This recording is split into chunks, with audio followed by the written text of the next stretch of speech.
Story 1. The story begins in the early 90s when my parents got divorced. My mother had been given custody of me and my older sister by the court. We moved into my maternal grandmother's house. The house was built by my grandfather in the 50s and had never been renovated. There were 2 apartments in the house. One apartment on the ground floor and one on the first floor. My grandma lived in the lower apartment, but even though it was actually too small for a woman with 2 teenage children in the upper apartment, my mother initially wanted us to see the house as 2 separate households. It took my grandma some time to convince my mother to consider the house as a whole as not my grandmother's, but ours. My mother and grandma decided not only to renovate the house, but also to refurbish it. But before that could happen, something important had to be clarified. Because my grandfather had built the house, and he died without writing his last will, the house was not legally owned by my grandmother at the time, but belonged in part to my mother and her sister, let's call her Estelle. My grandma bought Estelle's share. The 40-year-old stove heating was replaced by a floor heating that was modern at the time. Windows were renewed, old pipes and cables were replaced, and much more. My mother put all of the money my father gave her after the divorce into the house. Among other things, she paid off an old loan that was still on the house. In order not to repeat my grandfather's mistake, the 3 made a will. The share in the house that belongs to my grandmother should go to my mother after her death, as she lived in the house and contributed significantly to its value through her investment. Estelle should get a large amount of money, and everything else my grandma owns should be divided equally between the 2. Fast forward to 2015. My mother had retired and took care 24/7 of her mother, who is suffering from dementia. The alternative of putting my grandma in a nursing home was out of the question for us. As long as it was somehow possible, my mother wanted my grandma to stay in the house that she built with her husband and that she called home. I haven't lived in the house for a long time, but I still visited whenever I could to relieve my mother of work. But these opportunities are few and far between, as I live and work around 2 hours away by car. So I was all the more pleased that my mother got help with housework for a few hours a week. This domestic help, let's call her Nadine, is the girlfriend of Estelle's son Tim. When Tim was a teenager, he had fallen out with his father, and most of our family had very few contacts with him. He showed up once a year, called on our grandma's birthday and on Christmas. For over 20 years, he was, besides these 3 occasions, basically non-existent. Nadine works full-time in a nursing home.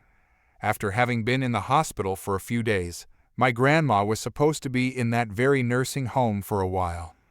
The insurance companies offer this option so that caregiving relatives should be able to recover for a few days themselves, and my mother really needed the break. But my mother was not granted this break.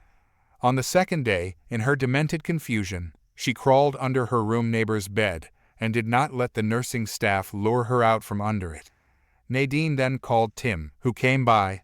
While playing hide and seek, my grandma was slightly injured and was taken back to the hospital. After that, she refused to go back to the nursing home, and my mother gave in and took her home. In the next few months, it was 2016 then, Tim appeared once a week to, as he said, take care of Grandma. This taking care consisted of going to Grandma, who was sitting in her TV chair, holding her hand, asking if everything was okay and driving off 15 minutes later. At this point, I would like to emphasize again that my mother has basically sacrificed herself since 2011 to look after her mother in need of care. She never moved more than 50 meters from my grandma without someone to take her place. Both my grandmother's doctor and the official auditors in charge of the nursing service had certified my mother that my grandmother was doing great under her supervision. Estelle's birthday was in March. My mother told me later that Estelle had advised her in a conversation that she should put some money aside for the time when Grandma is no longer there. Nadine celebrated his birthday in July. Since my grandmother was again spending a few days in short-term care at that time, so that my mother could recover a little, Tim offered to pick up Grandma for the party. And in August, the mood changed. Estelle expressed concern that my grandma's confusion was really dementia and instead suggested that Grandma was in her condition because of poor care from my mother.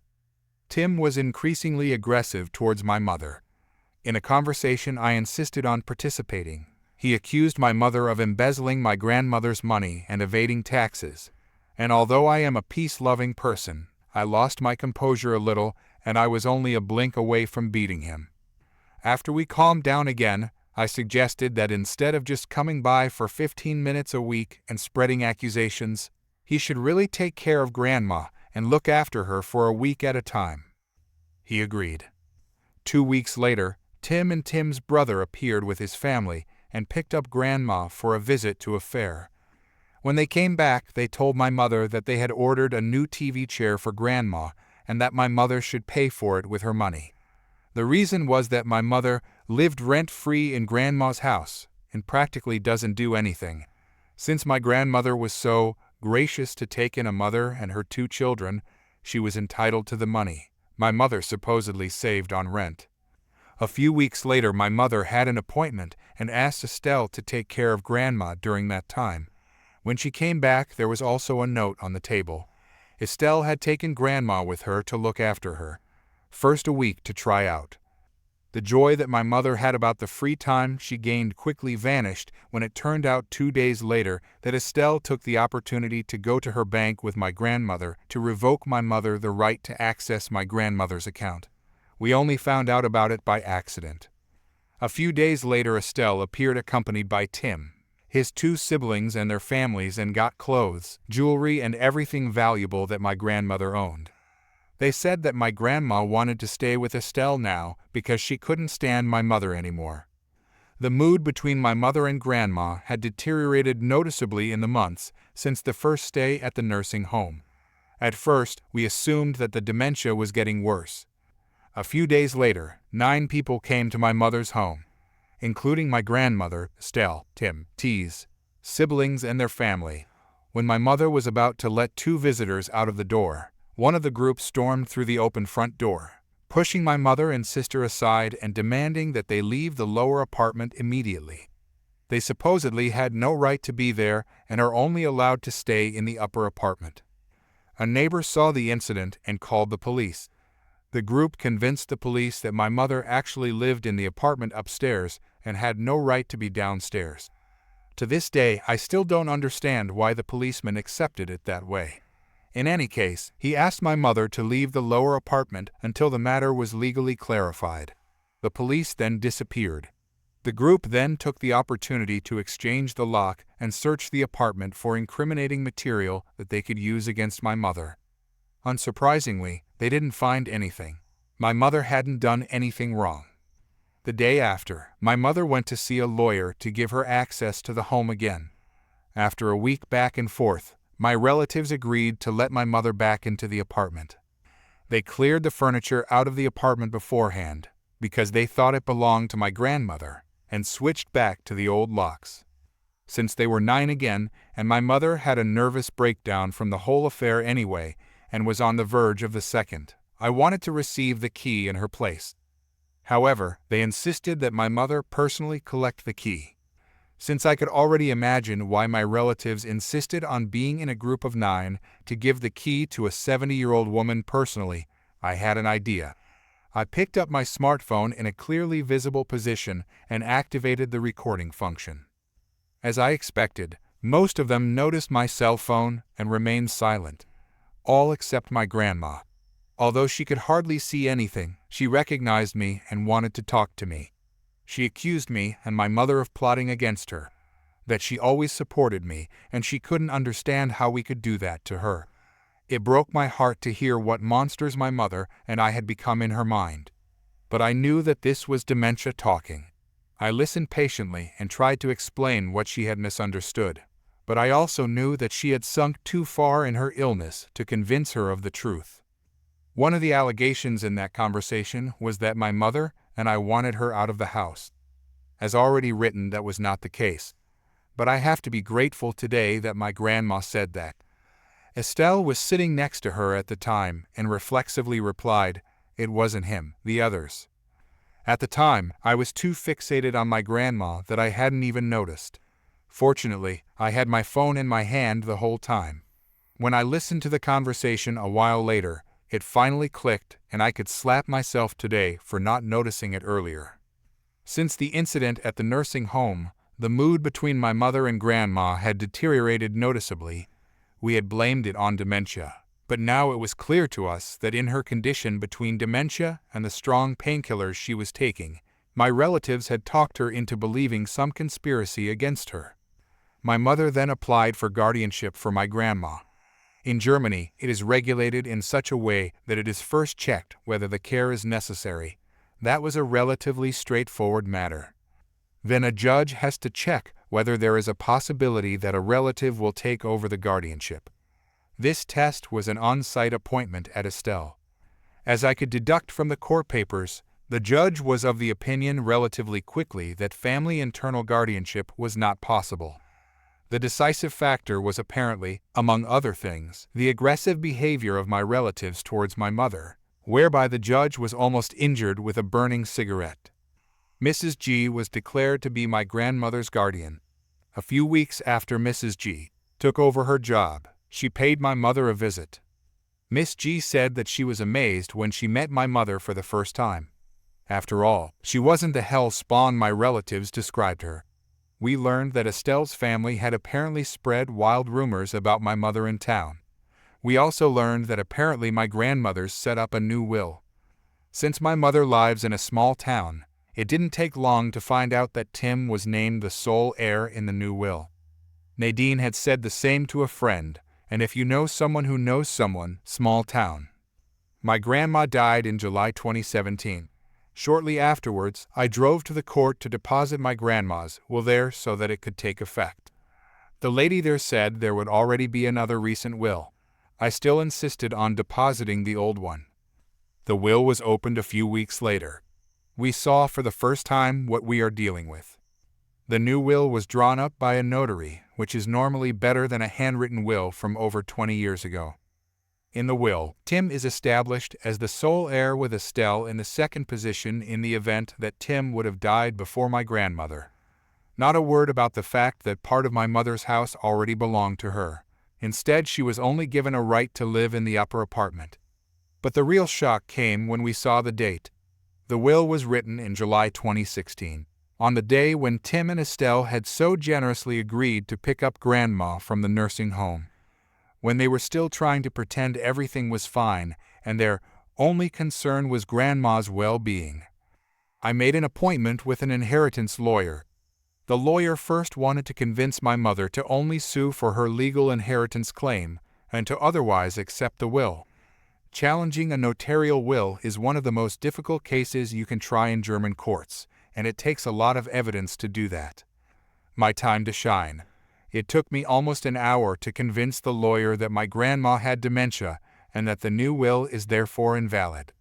Doctors reports that certified dementia back in 2011. The report for the guardianship. Every minute I presented her with new documents, and in the end she was ready to go into battle with us. So the matter goes to court, which means that the lawyers write letters back and forth. In one of the letters, Tim's lawyer mentions that there is an assessment from a Dr. A. That clearly confirms that my grandma did not have dementia. That would contradict the evidence I submitted to my lawyer. So the court commissioned a new, independent expert assessment. Although I had a lot of evidence and the behavior of my grandmother was always a clear sign of dementia for me, we waited a little nervously for the assessment. We received the assessment, and what can I say? I haven't read anything so beautiful and sad at the same time for a long time. It is sad because the expert quotes from many reports that describe what my grandma was going through after she was brought to Estelle's house. Nice because the appraiser completely dismantled the other side's argument. For every argument that the other side has come up with by then, the appraiser has evidence to invalidate it. Most impressive is the fact that the alleged report by Dr. A. is completely worthless to the other side. On the contrary, the doctor was so incompetent that he accidentally not only failed to refute my grandmother's dementia, he even confirmed it. So there is a court date. The appraiser, Dr. A., and the notary who wrote the will are present. A. is given the opportunity to defend his report before the judge, and he only makes it worse. It is going too far to explain that now. In any case, A made it clear to the judge that he had no idea how to carry out the test. Then it's the notary's turn. When he testified, it turns out that there were 2 appointments with him and my grandma. And in their attempt to look particularly good in front of the judge, Estelle and Tim admit that they were both present at both appointments. Not only that, apparently the conversation and further coordination between the notary and my grandmother went completely through Estelle's hands. The trial ends and my mother's lawyer is overjoyed. She explains to me that if there were any doubts that the new will does not reflect the will of my grandma, these are finally resolved by the statement of the notary. A few days later, the judge gives the verdict, and it's even better than expected. The house was awarded to my mother. Tim is no longer entitled to even 1 cent from my grandma's inheritance. All claims that Estelle could still make against my mother, that is both the stated sum of money from the old will and possible claims under the law, are offset against what was in his possession at the time of my grandma's death. So she has some old furniture, clothes, some jewelry, etc. And what it looks like so far, that means that's all she can hope for. Story 2. Bit of backstory here. So, I've recently started working in a big supermarket chain in the UK. It's only a temporary contract during the lockdown as I lost my job at the usual place I work without pay. The new job pays well and covers the bills fine. The work can be pretty tiring. It's a 4 a.m. to 10 a.m. shift, and it's basically getting people's food and goods together for deliveries. So we go around the shop collecting everything they've asked for in their deliveries. We have a big trolley that we put the stuff in, which then gets separated in the back room and stored until the drivers show up at 9 a.m. to collect and distribute them to the houses. Since it's an early start, and it's not a 24-hour store, for the first few hours it's only us in the shop, so the rows are pretty clear and it's easy to get around.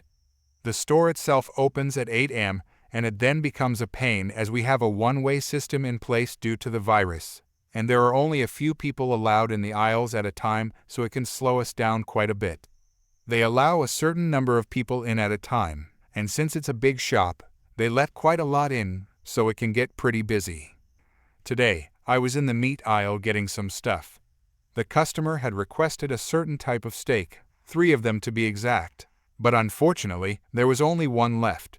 I took it off the shelf, scanned it, and noted down that we were out of stock, so the customer wouldn't be getting the quantity they asked for. This happened quite a lot due to people bulk buying stuff. Enter Karen. Now I'll admit, she didn't look like a Karen. No, can I speak to the manager haircut? She looked to be in her early 30s and she had quite a soft face. However, I'll still refer to her as Karen, as you'll soon learn why. I had moved on from the steak shelf at this point and was looking for another item when I saw her stop at the steaks. I was only a few feet away from her and heard her sigh when she noticed there were none left. She went to move on, but stopped when she saw my trolley with the steak sitting inside one of the crates.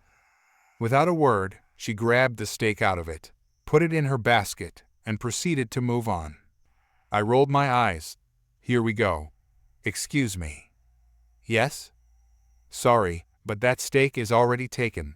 I'm going to have to ask you to put that back. She looked at me, confused. Since I'm only a temporary staff member, I wasn't given a uniform as there wasn't enough to go around and I arrived later than a few of the other temporary staff.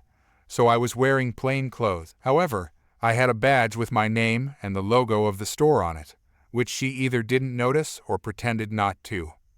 This was sitting on the shelf. It wasn't taken, but it is now. I have it. I smiled politely. Actually, it was sitting in my trolley for a delivery order. I work here. I pointed to my badge. She didn't seem to care. Sorry, but it's mine now. I found it, therefore it's mine. Miss, I am sorry, but I've already scanned it through, and I can't undo it now that it's been confirmed. I need to take it back. This is ridiculous. I need this steak. It's for my husband. He likes his steak and will be very upset if I go home without one. There are other steaks on the other shelves. You are, of course, free to take another. However, this customer has requested this specific one, and I've already confirmed we have it. Why do they get the privilege of getting to keep this one? They aren't here, they're too lazy to do their own shopping, so they shouldn't be a priority over me. She went to move on again, but I stepped in her way. You might be wondering why I was so apprehensive about her taking it. Well, for one, since it had already been scanned and put through, it was a pain to void it again as it needed a manager's confirmation with a code I didn't know. And for another, she had taken it right out of another trolley when it was very clear it had already been taken. If she had got to it before me, I would have had no problem marking it down as out of stock and getting a substitute in its place. But because she had taken it from someone else and was being so rude about it, I wasn't going to let this entitled Karen get away with it. I'm afraid I have to insist. This is ridiculous. I demand to speak to your manager. And there it was. The infamous line. I didn't want to go get my boss as this was a trivial problem, and he was busy sorting out overtime with some other staff members. I'm afraid the manager isn't available right now. If you're happy to wait a little while, you can speak to him then. Oh, never mind. I've not got time for this. She grabbed the steak out of her basket and threw it at me, which I obviously wasn't expecting, and the packet hit me directly in the face, and my cheek got cut slightly from the sharp corner of the plastic. Amazingly, she didn't even care. That's for being so rude to me, she screamed and went to move past yet again, and I was too busy making sure she hadn't taken my eye out with a steak to notice. Thankfully, one of my colleagues had been listening to the whole thing, and when she saw Karen throw the steak at my face, she had run to the edge of the aisle and waved over a security guard posted at the main door, which was near the aisle where we were. He came over. My colleague quickly explained what had happened and pointed out Karen, who was quickly walking deeper into the store. He hurried to get her while my colleague came over to make sure I was all right. I said I was fine, but figured there must have been steam coming out of my ears since I was so mad. We went over to the security guard and Karen, who was throwing a fit while the guard was trying to calm her down. That guy tried to steal my shopping. He came over and took my steak out of my basket when I had it first. The guard then turned to me and asked what had happened. I told him, and my colleague backed me up as she had witnessed the whole thing. I also had my scanner showing the steak had been scanned through and confirmed to be in the basket. He's lying. I had it first, and he tried to steal it from me. The security guy then tells her, "Miss, I'm going to have to ask you to calm down, or I will have to ask you to leave the store. I want to speak to a manager. Get him right now, or I'm calling the police." Now, what she planned to tell the police, I'll never know. Steak thief on the loose in the area, perhaps? My colleague ran off to find the manager, who we waited on while Karen continued to rant and have a fit. Might I remind you, all of this was over a ribeye. The manager eventually turned up, annoyed he got dragged out for this, but calmly asked for the story, first from Karen, then me. Karen accused me of lying yet again, even though I had the proof and a witness. The manager tells her, "Miss, we're going to have to ask you to leave." "No, I'm entitled to be here, and I demand that he gets fired." My manager practically laughed out loud. "I'm afraid that's not going to happen. Please leave the store, or we're going to have to phone the police." The security guard went to lead Karen away, but she went crazy. She dropped her basket and flew at me, managing to get a few slaps in before my manager and the security guard grabbed her and pulled her away. All the while, other customers were standing around staring at the crazy woman trying to beat up a store employee. My manager and security guard dragged her, kicking and screaming, to the staff room and off the shop floor. The police eventually got called, and they dragged Karen away in cuffs. I could still hear Karen yelling about how she was the victim and that the police should be arresting me for theft. My manager sent me home early, which I gladly accepted, laughing the whole drive home about how crazy that was. Story 3. My 16-year-old female parents broke up when I was 10, and my dad quickly started dating, then married my stepmom Kim when I was 12. Kim had 2 daughters, Savannah, 17, and Kelly, 18. I never liked Savannah. She was mean to me, broke my stuff, and would mess up my room during the weeks I would spend with my mom. She would hate it when I came back because my dad would spend one-on-one time with me. It got worse when my dad got me a lock for my room. She and Kim started lying to my dad when they went on outings that I wouldn't want to go, and I wouldn't find out until they got back and asked where they went. To his credit, my dad caught on quickly and started asking me himself. On days like Father's Day, Savannah would ask to have special time with my dad without me because her dad was absent. Kelly's dad is active in her life, so she's always with her bio dad for Father's Day. She and I would fight, and Kim would get mad at me for not letting Savannah have time when he was her dad too. What always ended up happening is that we would all go out together. In March, my mom had a really bad accident, and I had to stay full-time with my dad. Kim and Savannah hated this because Dad was spending more time with me and going with me to visit my mom in the hospital. I turned 16 2 weeks ago and asked my dad to just spend the whole day with me alone. No Kim, no Savannah, just me and him. He agreed, but the night before my birthday, Kim lied to my dad that Savannah had an out-of-state track meet and that I was okay with them all going and spending my birthday there. He didn't check with me, and in the morning, I saw all the suitcases by the door. I asked my dad what was going on.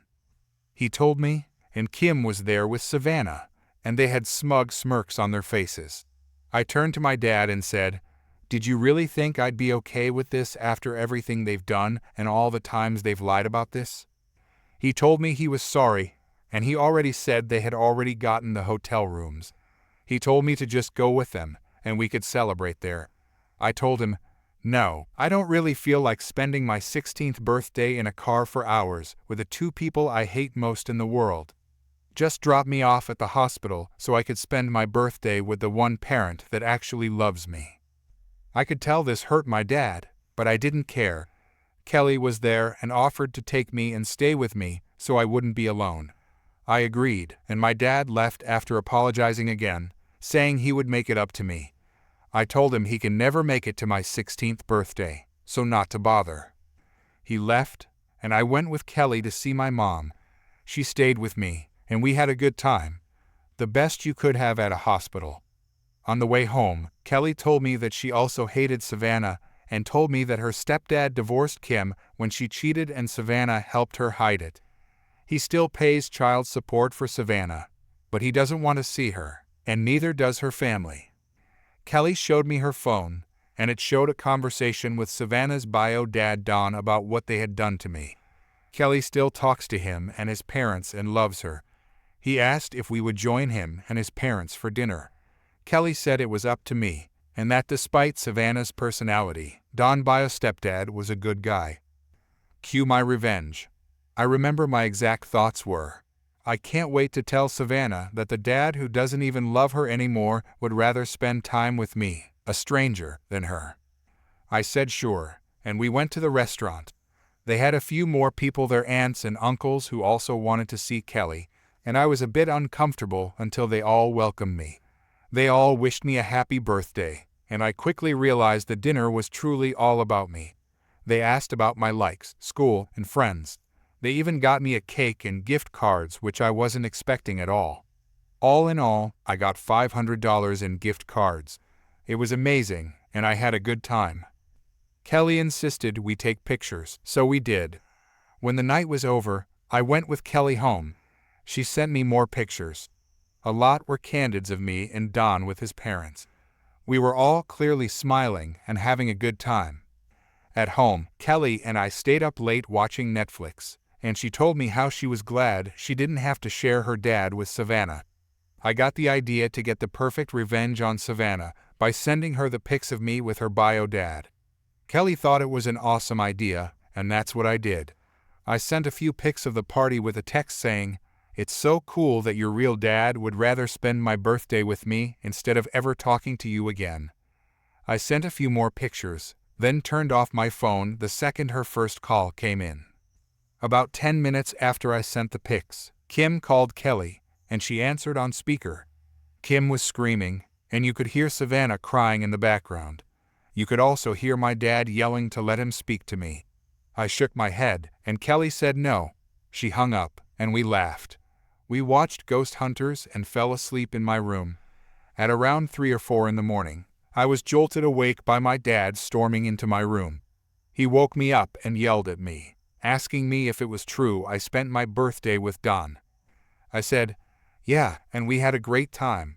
They even got me $500 in gift cards." "What did you get me?" "Disappointment." My dad's face fell, and I realized he didn't even get me anything. He realized it too because he started apologizing. But Kim came in and started yelling at me. She wanted me to apologize to Savannah.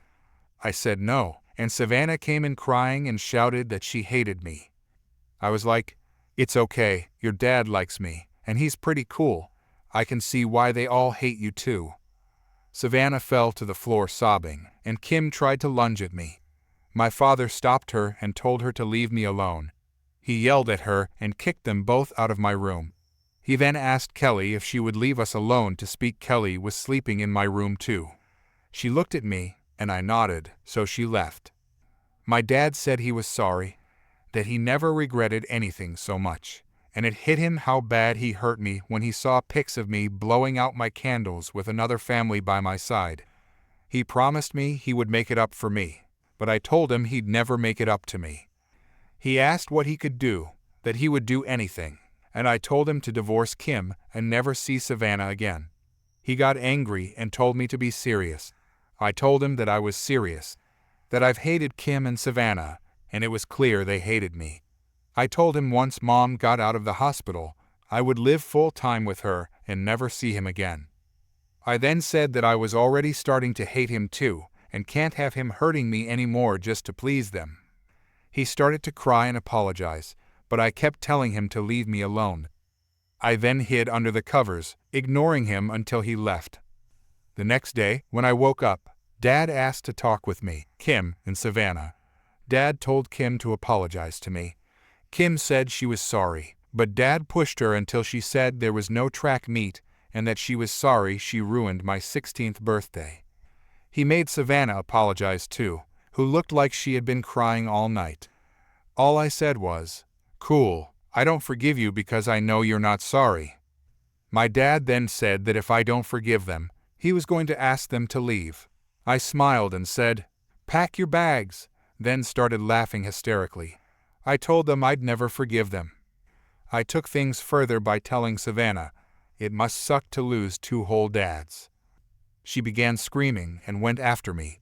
She got in a few shots before I grabbed her by the back of the head and slammed her face into my knee. She was bleeding pretty badly. Then Kim came after me and slapped me, but Kelly pulled her away before she could do more. That pissed off my dad, and he told her to leave the house now. They only left when my dad said if she didn't, he'd press charges on her for hitting me. She left, and my dad looked me over to see if I was okay. He kept apologizing. He hugged me, and I hugged him back, but I told him that if he stayed married to Kim, it showed he never cared about me. He cried and just kept apologizing and told me he would make this right. We didn't talk much after that, and I told him I wanted to see Mom. He took me and told me he would pick me up in a few hours. I told my mom everything that happened, and she was pissed. She made me call my dad and told him that she would be pressing charges. She also told him I would be staying with my cousin until she was out of his house. I did what was said, but I've been with my cousin since. It's petty, but I kept sending pics of me with Don to Savannah. But my cousin told me to stop because it could be seen as harassment. I've been having a good time here. My cousin has 3 kids, 10, 7, and 4, and they really like me. We spend time watching anime or scary videos on YouTube. Yesterday, my dad came to visit, and he told me that he had to take me to the police station because my mom was indeed pressing charges, and she wanted a restraining order too. I talked to the police, and my dad was there with me. My mom was there via Zoom, as well as her lawyer. It was all pretty crazy. My mom's lawyer suggested that I not be allowed back to my dad's house unless Savannah and Kim aren't there. Then my dad dropped the bomb that Savannah is going to live with her grandma out of state until his divorce. Yes, he's getting divorced, y'all, is finalized. Her dad wouldn't take her, and neither would his parents. My dad dropped me off at my cousin's and once again told me he was sorry and promised to make it all up to me. Again, I doubt he can, but I guess divorcing Kim is a step in the right direction. As for now, I'm still with my cousin, her husband, and kids. I'm pretty happy here, and Kelly has come to visit a few times. She told me she's living full-time with her dad now and getting ready for college. My school ends on June 3rd, and then I'll be on summer break. I'm really not sad at all about Savannah. I pity her sometimes, but sometimes I'm glad she's in so much pain. Idke. Maybe I'm evil deep down or something.